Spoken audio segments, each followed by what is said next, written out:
Hi everyone, and welcome back to my kitchen. Today we're going to be making cheese. Now before you click off of this, I have to say this is the easiest cheese that you could possibly ever make. It always comes out good.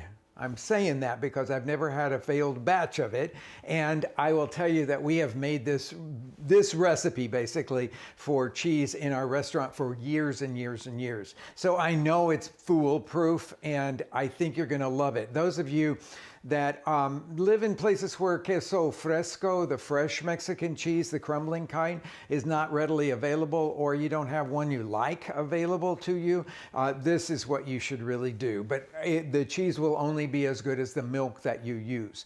So I always would tell everybody to look for really good local milk. Now, I don't know how you determine whether it's good or not, other than the fact that you taste it. And that's the way I got into cheese making, because suddenly in Chicagoland here, we started having this variety of milk. It's from Kelowna. The Kelowna Supernatural is their name now. But it's an organic variety of milk that comes from a grass-fed herd. It is low temperature pasteurized and not homogenized at all, so it's got the cream top on it. That all sort of goes together to say these people are taking really special care. And when I tasted their milk, I thought, wow, I haven't had milk that tastes like that since I was a little kid. And I wanted to do something to capture the beauty of that milk, and we started making cheese with it, this very simple queso fresco. Now, we're not going to work with rennet. Most cheese is set with rennet, and you make curds, and it looks, you set curds, and they sort of look like Jell-O, and you cut them, and then you have to heat them exactly and precisely and all that sort of stuff. This is really different. We're going to do an acid set cheese, and it is so fast that you could come in, make some of them, and make some of it and serve it for dinner in the evening. If you have good milk and you just follow these really simple basic rules, you will have really good fresh cheese. Essentially what we're making here is like a whole milk ricotta, but we're going to press out more whey so that it can be crumbled. Okay, so let's just go through it here. So I like to add some acidity to the milk.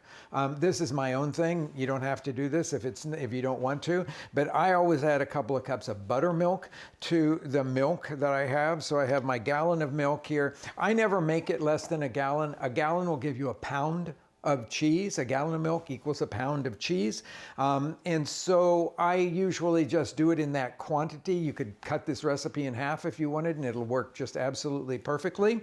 I do the buttermilk in there because I like the acidity that it adds, the complexity that it adds, and if you want, you could just let this like slightly warmed milk and buttermilk sit for, I don't know, anywhere from 4 hours to 24 hours to give it an even more complex kind of cultured flavor.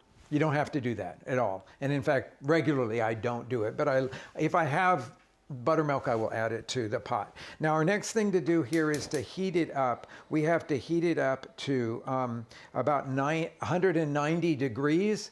I always work with a thermometer. I highly recommend you work with a thermometer as well. But I will tell you that there are stages that you can look at that you will know when it's getting to about 190 degrees. First of all, when it hits 160 degrees, you will notice that it will start steaming. As you stir through it, it will start steaming.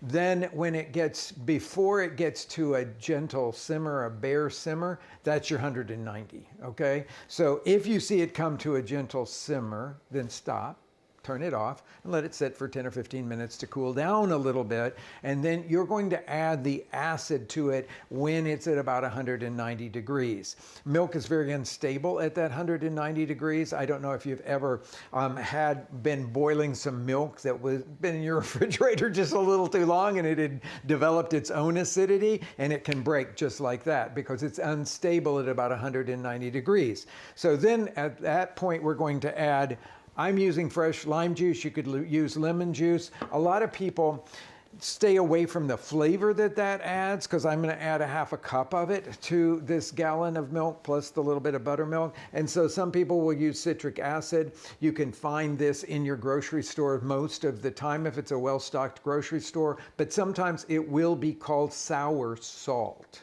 Okay, so it would be the same thing. If you look at the list of ingredients, it will say pure citric acid.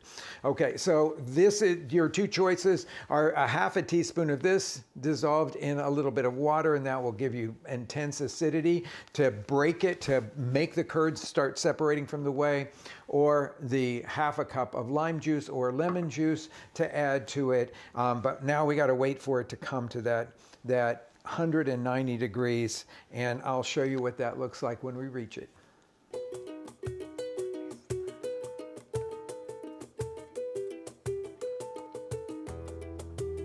Okay, we have gotten to the 190 degrees, and I have let this come up fairly slowly. It takes about 20 minutes or something like that, and I have been stirring it to make sure it's not scorching on the bottom.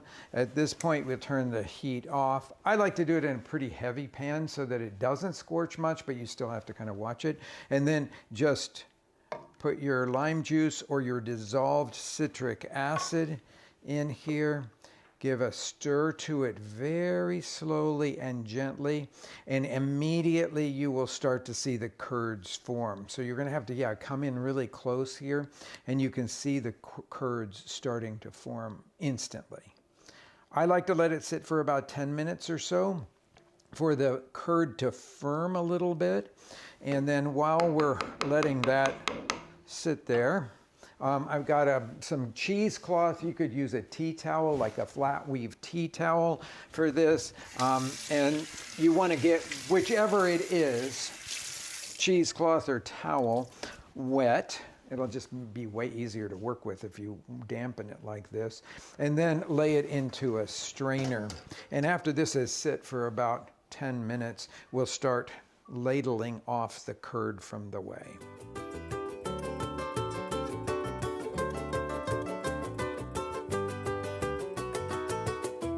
This will really surprise you, I think, when you, this is a skimmer, or what's sometimes called a spider, and I'm putting that, you could use a slotted spoon as well, but do you see all those gorgeous curds? It's like almost surprising how much you get out of this.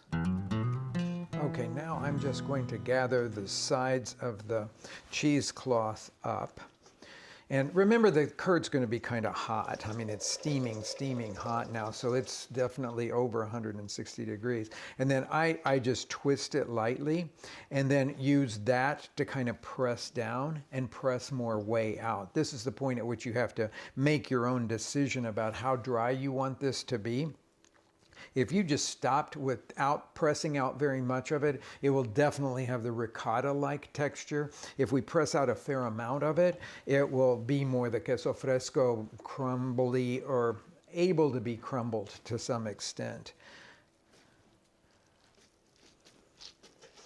Okay, now I'm going to open it up again, and you can see it looks quite queso fresco-like because I have squeezed out a lot of the whey, and I'm going to sprinkle into it a teaspoon of salt. I measure this because this is the right amount for this much cheese. So just sprinkle that teaspoon over the top, and then use a spoon to work it in. You can easily see the yellowish tint of this because I made it with whole milk. You could make yours with a 2% milk if you wanted to do that. It'll still make decent cheese, but I like the creamier quality that I get out of this whole milk version of it.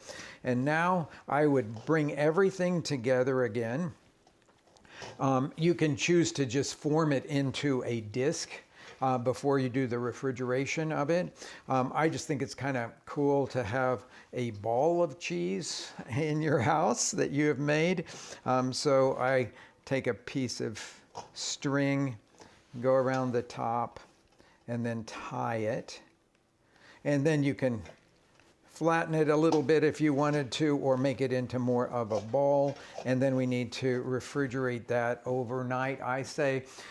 You could do it as little as 2 hours and then serve it very freshly made. The texture of it will be a little bit better if you make it one day and then serve it the next. So let's go over and see one that we made yesterday here.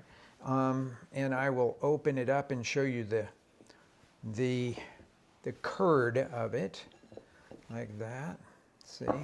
So when you break it open like this, it will remind you a lot of the curd that you could get in a lot of the commercial queso frescos that you get. So I'm going to show you one thing here. So when you're crumbling it, you can also smear it a little bit if you wanted to, but usually, this is the same thing that you'll run into with fresh goat cheese. When you start to crumble it, you don't want to smear it, you just want to pull it off into tiny little bits.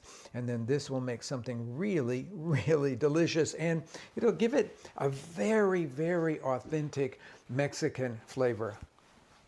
Make some cheese. You'll feel like you have done the coolest thing.